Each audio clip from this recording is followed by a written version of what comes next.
سلام اختي وصاحبتي ورفيقة دربي في بيتك بودكاست. مرحبا بيك في واحد الركنة ديالك فين كنحطو على جنب ضجيج الدنيا وكناخدو نفس عميق وكنسمعو لداك الصوت الصغير اللي لداخل فينا. انا هنا معاك كصديقة واختك اللي غادي تشد بيديك وغادي نقول لك اجي نجلسو ونشربو كاس ديال اتاي ونهضرو شوية على داكشي اللي متقل على كتافنا. الشعار ديالنا ديما هو ماشي غير كترتبي بيتك، كترتبي حياتك. واليوم غادي نرتبو واحد القنت في بيوتنا وحياتنا اللي بزاف ديال المرات كيكون مرون ومصدر ديال ستريس. غادي نهضرو على الفلوس، ولكن ماشي بطريقة اللي كتخلع، ماشي بلغة الأرقام والحسابات المعقدة، لا، غادي نهضرو عليها بطريقة حنينة، بطريقة تخلينا نتصالحو معاها ونرجعو ليها البركة اللي يمكن تكون مشات منها. كتعرفي ديك اللحظة اللي كتكوني فيها يلا فقتي، الدار باقا ناعسة والشمس يلا كترسم خيوطها الذهبية على الحيط، كتكوني جالسة في الكوزينة ويدك شادة داك الكاس ديال اتاي سخون والبخار ديالو طالع معطر بالنعناع. كل شي هادئ، كل شي ساكن، كتحسي بواحد السكينة ديال البدايات. وفجأة كتهزي تليفون، يمكن باش تشوفي الساعة ولا باش تقراي شي رسالة، وكيبان لك داك الاشعار ديال لابليكاسيون ديال البنكة. وفي ديك الثانية قبل حتى ما تحلي لابليكاسيون كتحسي به، داك الاحساس اللي كيشبه لشي حجرة صغيرة كطيح في بير عميق وسط كرشك. قلبك كيبدا يضرب بالجهد، ماشي دقة دقة، ولكن بحال شي طبل كيعلن على حرب.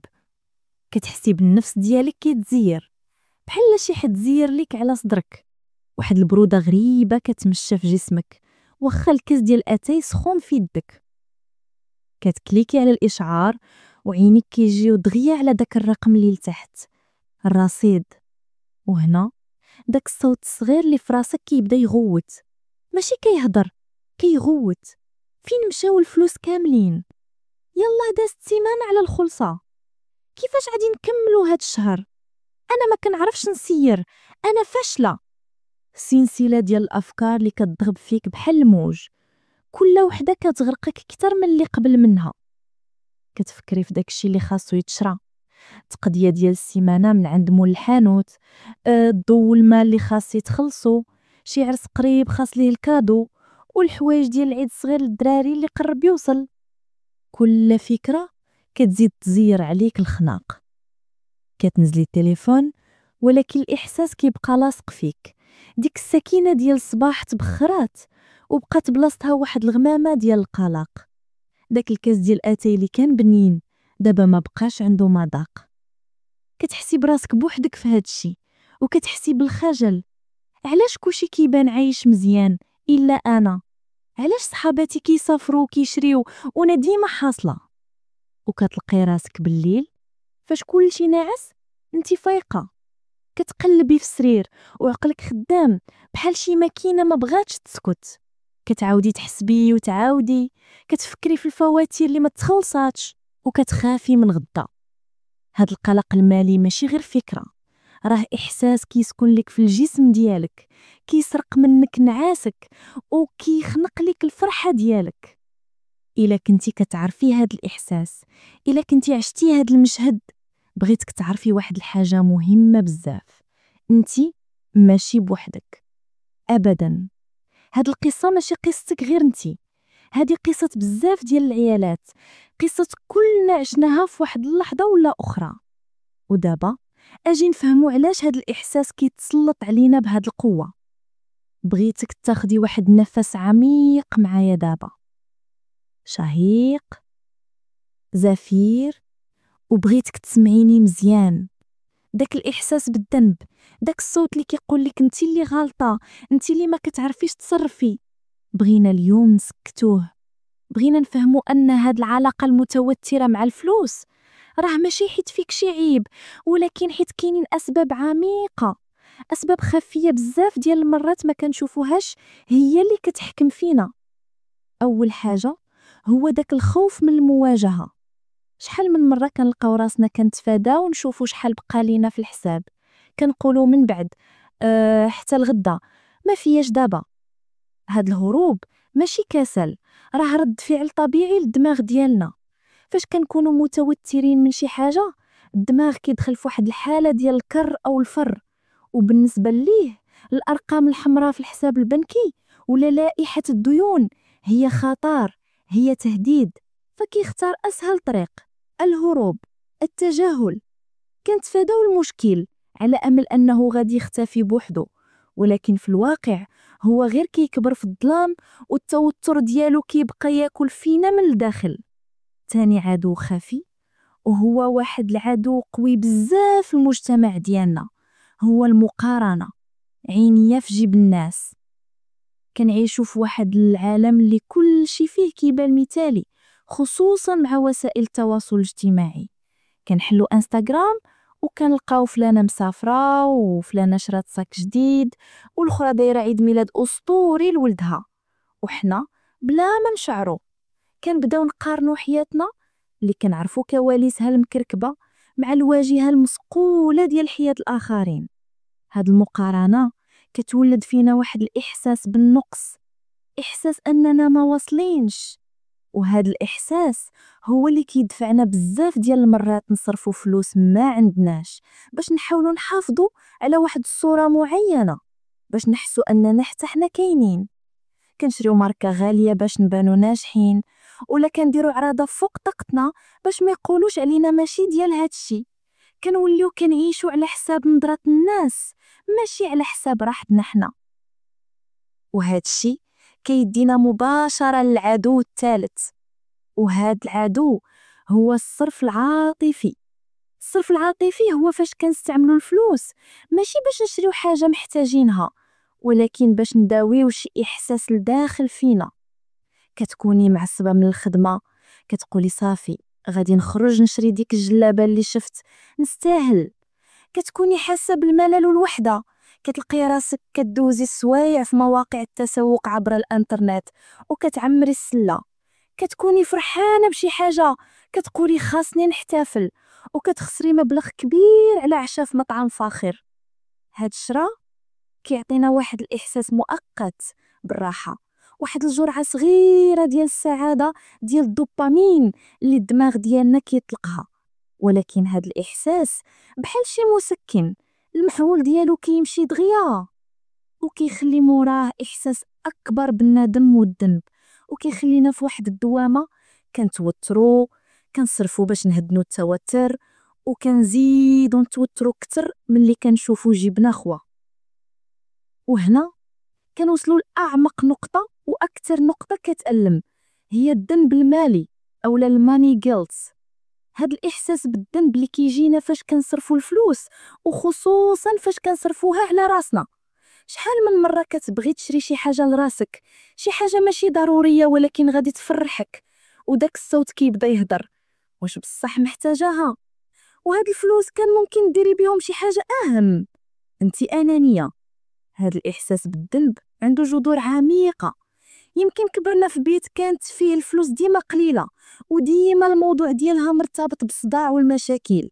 يمكن تعلمنا أن المرأة الصالحة هي اللي كتفكر في الآخرين قبل ما تفكر في راسها، وأن الصرف على النفس هو نوع من الرفاهية اللي ما عندناش الحق فيها. هاد الأفكار كتولي بحال شي قانون داخل فينا، وكتخلق واحد الدورة خيبة.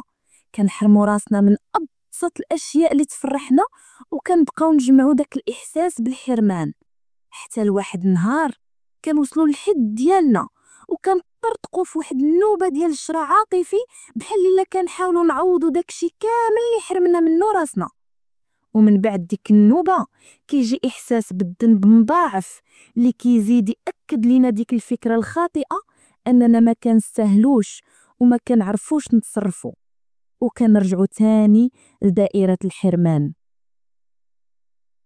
شفتي اختي، هادشي كامل ماشي غلطتك، انتي ماشي ضعيفة ولا فاشلة، انتي غير كتجاوبي مع ضغوطات كبيرة، مع أفكار تربينا عليها، ومع واحد النظام اجتماعي كيدفعنا ديما المقارنة والاستهلاك. والخطوة الأولى باش نتحرروا من هادشي هي أننا نعترفوا بهاد الأعداء الخفية، ونعطيو راسنا الحق في الحنان والتعاطف. نقولوا لراسنا ماشي مشكل، انا كنفهم علاش كنت كندير هكا. ودابا بغيت نتعلم طريقه جديده، طريقه فيها الحنان وفيها السلام وفيها البركه. دابا من بعد ما فهمنا اننا ماشي حنا المشكل، وان هاد العلاقه المتوتره مع الفلوس عندها جذور عميقه، السؤال هو منين نبداو؟ كيفاش نرجعوا الهدوء والسكينه لهاد الجانب من حياتنا؟ الجواب اختي ماشي فشي خطه معقده ولا فشي تطبيق صعيب. الجواب كيبدا من الداخل، من تغيير واحد الفكره بسيطه ولكن قويه بزاف. كيبدا من اننا نرجعوا البركه لفلوسنا. شنو هي البركه؟ البركه ماشي هي الكثره. شحال من واحد عنده فلوس كثيره ولكن ما فيهاش البركه، ديما خاصو، ديما متوتر. وشحال من واحد عنده القليل ولكن فيه البركه، كافيه ومفرحو ومخليه هاني. البركه كيف كيقولوا العلماء ديالنا هي الخير الكثير الثابت، هي فاش القليل كيولي كثير، وفاش الحاجه كتبقى عندك مده طويله وكتنفعك. بالدارجه ديالنا هي فاش كتقولي الله يجعل البركه، يعني صافي انا راضيه وقانعه بهذا الشيء اللي عطاني الله. هاد البركه هي العكس تماما ديال عقليه الندره. عقليه الندره هي فاش كتكوني ديما خايفه، ديما حاسه ان الخير قليل، وان الا شي حد اخر ربح فضروري انت خسرتي. كتخليك ديما في سباق، ديما كتقارني وديما ما قانعاناش. أما عقلية الوفرة أو عقلية البركة هي الإيمان بأن الخير موجود وكافي للجميع، وأن رزقك اللي مكتب لك الله غادي يوصلك. هاد العقلية كتجيب معها الطمأنينة والسلام الداخلي والقناعة. والقناعة كيف قال سيدنا رسول الله صلى الله عليه وسلم هي كنز لا يفنى، هي اللي كتخليك تحسي بالغنى الحقيقي، الغنى ديال النفس. إذن كيفاش نجيبو هاد البركة لحياتنا المالية؟ البركة كتجي بأفعال بسيطة، بالنية الصادقة، بالشكر والحمد لله على القليل قبل الكثير، بالصدق في التعاملات ديالنا، وبالعطاء. فاش كتصدقي واخا غير درهم واحد بنية أن الله يبارك لك في رزقك، داك الدرهم كيفتح عليك أبواب ديال الخير ما كنتيش كتسنيها. فاش كتكوني صادقة في بيعك وشراك، الله كيطرح البركة في ديك التجارة. وفاش كتحمدي الله على داكشي اللي عندك وكتستعمليه في الحلال، كتحسي به كيتزاد وكينمو. هذه هي الخطوة الأولى، هي تغيير النظرة ديالنا للفلوس. ما نبقاوش نشوفوها كعدو، كمصدر ديال القلق، ولكن كنعمة من عند الله، كأداة نقضيو بها حوائجنا ونعبدو بها الله. ومن بعد هذا الأساس الروحي كتجي الأداة العملية.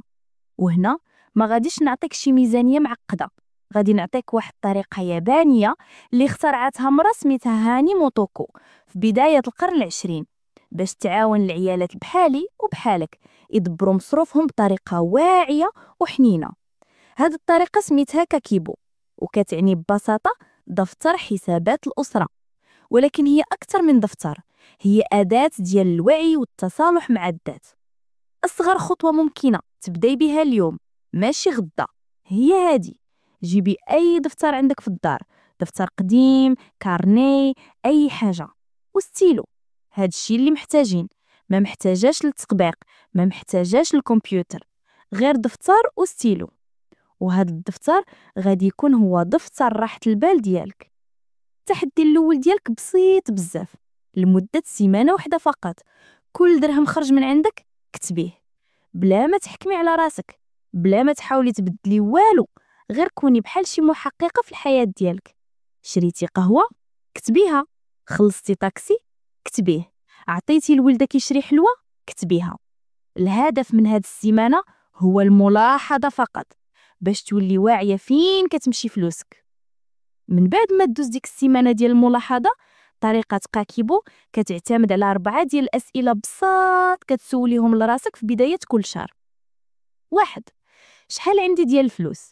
يعني شحال هو الدخل ديالي هاد الشهر من بعد ما كنحيد منه الضرائب والمسائل الثابتة. 2. شحال بغيت نجمع، يعني نوفر هاد الشهر؟ هنا فين كاين السر، كنبداو بالادخار هو الاول، واخا يكون غير مبلغ بسيط بزاف، 100 درهم، 50 درهم، كنحيدوه هو الاول. 3 شحال كنصرف، هنا فين كنقسموا المصاريف ديالنا.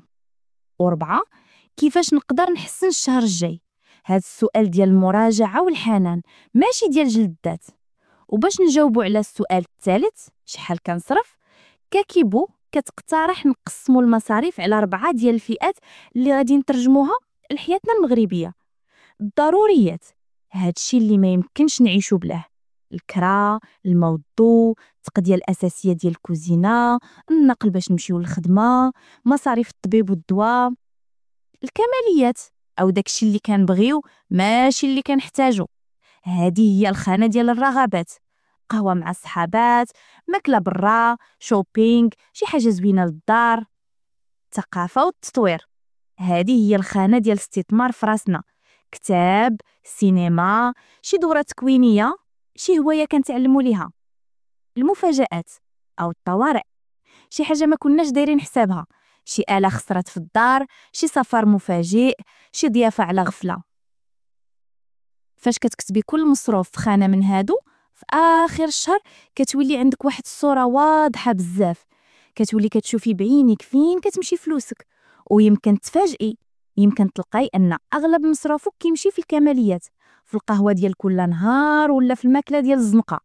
وهنا كيجي السؤال الرابع: كيفاش نقدر نحسن؟ ماشي انا خايبه حيت كنصرف بزاف، ولكن يمكن الشهر الجاي نقص شويه من القهوه برا وندير حصاله بفلوسهم باش نشري داك الكتاب اللي بغيت. كتشوفي الفرق؟ هاد الطريقه كترجع لك السيطره، وكتحول تدبير المصروف من واجب ثقيل لواحد الحوار بينك وبين راسك، حوار ديال الوعي والاختيار. وبالنسبه للعيالات اللي كيبغيو شي حاجه ملموسه اكثر، كاين واحد النظام اخر بسيط وفعال سميتو نظام الاظرفه، او كيف ما نقدروا نسميوه بالدارجه نظام الجوى. في بدايه الشهر، من بعد ما تخلصي الضروريات الكبيره بحال الكرا، كتاخدي داكشي اللي بقى ديال المصروف وكتجبديه فلوس كاش، وكتجيبي جوا اظرفه او خنيشات صغار، وكل واحد كتكتبي عليه سميه: تقضيه، النقل، الحانوت، الكماليات، طوارئ، وكتقسمي الفلوس عليهم. وملي كتبغي تمشي تقضي، كتهزي الفلوس غير من الجوا ديال التقضيه. الا خوا داك الجوا صافي، ما عندكش الحق تاخدي من جوا اخر. هاد الطريقه كتخلي الميزانيه ديالك شي حاجه كتشوفيها وكتلمسيها، كتخليك تفكري 1000 مره قبل ما تصرفي، حيت كتشوفي الفلوس كتنقص قدام عينيك. شفتي اختي؟ الحلول كاينه وبسيطه، ما محتاجاش تكوني خبيره في الاقتصاد، محتاجه غير تبداي بخطوه صغيره، خطوه ديال الوعي، انك غير تكتبي.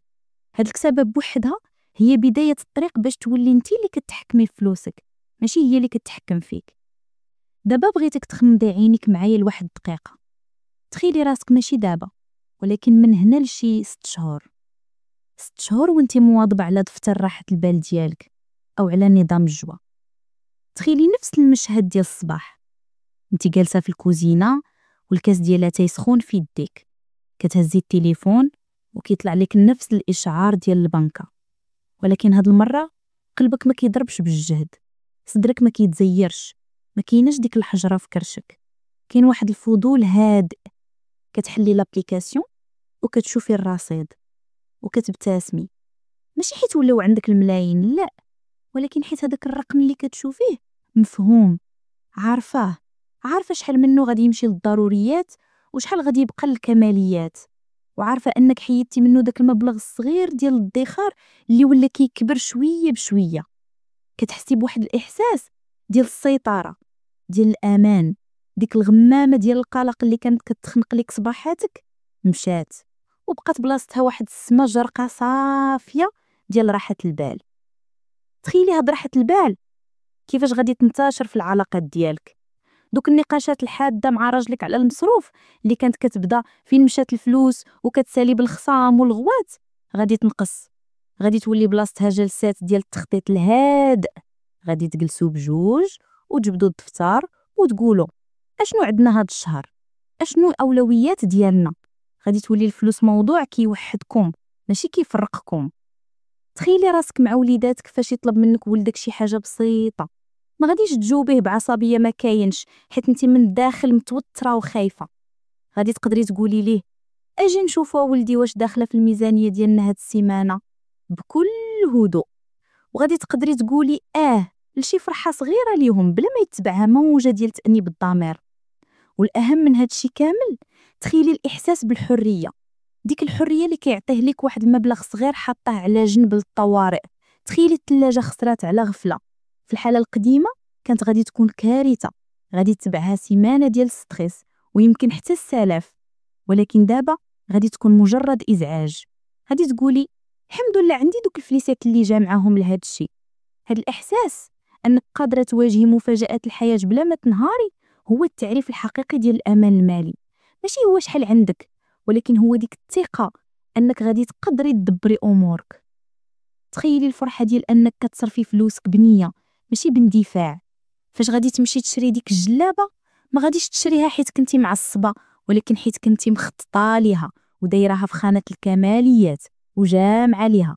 وديك الساعة فاش غادي تلبسيها ما غاديش تحسي بالذنب، غادي تحسي بالفرحة الحقيقية، فرحة ديال شي حاجة استمتعتي بها واستحقيتيها. غادي تولي الفلوس ديالك خدامة ليك، كتحقق لك أهدافك وقيامك، ماشي انتي اللي خدامة ليها وكتجري موراها.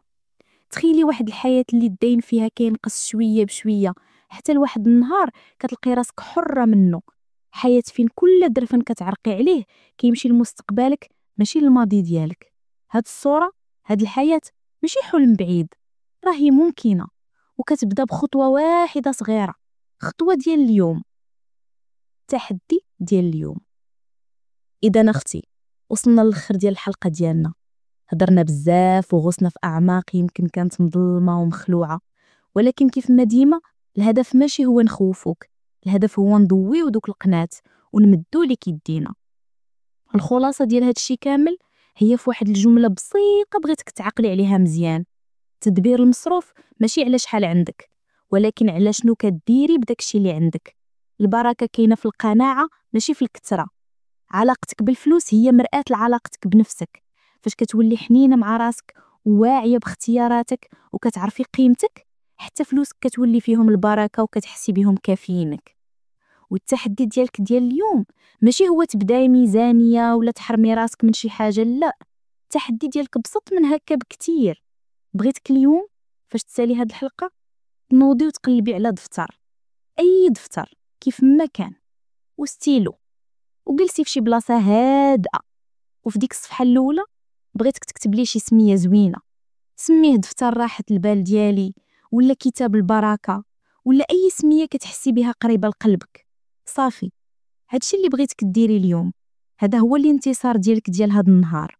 مجرد أنك نويتي ودرتي هاد الخطوة الرمزية راكي بديتي الطريق. وقبل ما نودعك بغيت نخلي لك واحد الهدية صغيرة، واحد الأداة تستعمليها في دوك اللحظات اللي داك الإحساس بالخوف المالي كيرجع يزير عليك. هو واحد التمرين ديال التنفس بسيط ولكن المفعول ديالو سحري، سميتو تمرين 4-7-8. فاش تحسي بقلبك بدا كيزرب وراسك عامر بالأفكار، حبسي كل شيء وجلسي. غادي تاخدي نفس من نيفك وانتي كتحسبي حتى ل4. من بعد غادي تحبسي من النفس ديالك وانتي كتحسبي حتى ل7. وفي الاخر غادي تخرجي النفس بشويه من فمك وانتي كتحسبي حتى ل8. عاوديها 3 د المرات. هاد التمرين هو بحال شي رساله كتصيفطيها للجسم ديالك كتقولي ليه كلشي بخير، حنا بخير، حنا اللي متحكمين. غادي تحسي بالهدوء كيرجع ليك دقه دقه.